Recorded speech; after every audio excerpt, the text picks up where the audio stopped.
What's up mga koy? So for today's video no, ato ni restore ang duha ka cups sa atong amigo nga membro sa Taog Hamapi. So salamat sa kayo sa pagsalig sir. So let's go, ato nang sugdan ang pag-restore sa iyang cups. Okay, so first step din sa ato pag-restore na is ato din ilabhan ang kalo para mawala ang mga hugaw, kabog-kabog, especially ang germs sa kalo. Kana ang gamiton lang nato pag labaan is kana dishwashing or pwede sad katong Zonrox nga color safe. Ayaw gyud mo gamit atong original nga Zonrox kay na papasin na himo gyud ang puti ang inyong kanang inyong itong kalo. So ang gigamit sa nato nga brush kay kanang soft tip lang. Ayaw nang kanang brush ninyo panglaba, kanang panglaba sa inyong nanay na tang-tangin na tanan tahi yun yung kalo. Then sa mga gusto din magpa-restore sa inyong kalo, pwede ra ko i-message niyo sa akong Facebook page, Jeffsig TV, or personal na akong account, Jeff Assist. So message lang ko para ito masabutan ng pagpa-restore sa inyong kalo.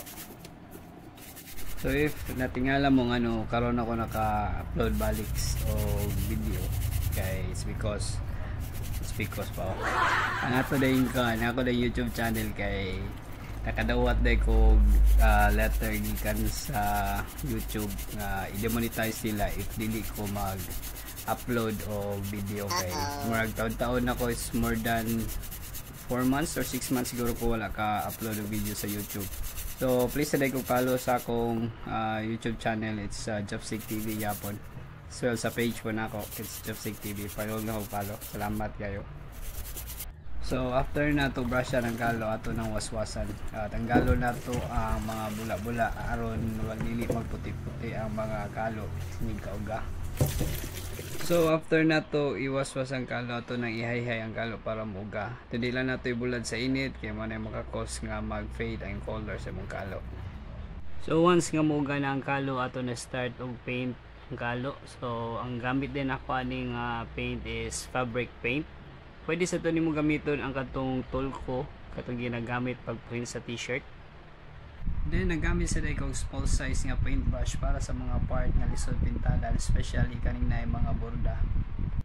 Then sa mga part nga lisod dili na lisod pintalan, gamitan na nato og paintbrush aron mapaspas ang atong trabaho.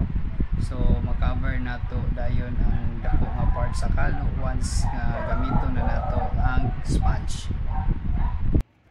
So kani nga part karon sa gigamitan ni nako na og sponge para mapaspas ang atong pag-restore sa kalo.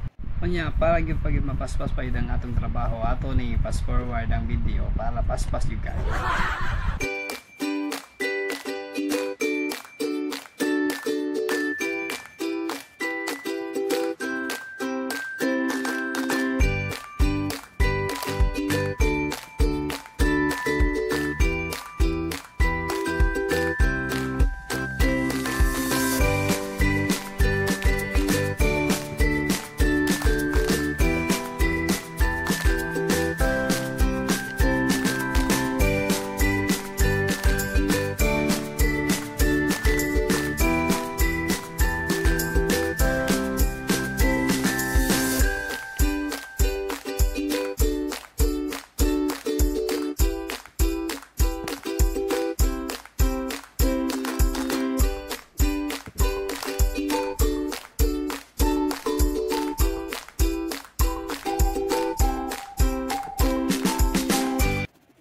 So medyo taas-taas naman ang atong video do. Wala na nagipakita nga after sa pag-apply na ko sa paint, ako na siya gilabhan og balik, ing gipauga, then gisprayan og faultless og giplansya. Kay medyo mo taas naman. So kanina lang ako lang ipakita ang before and after sa pag-restore.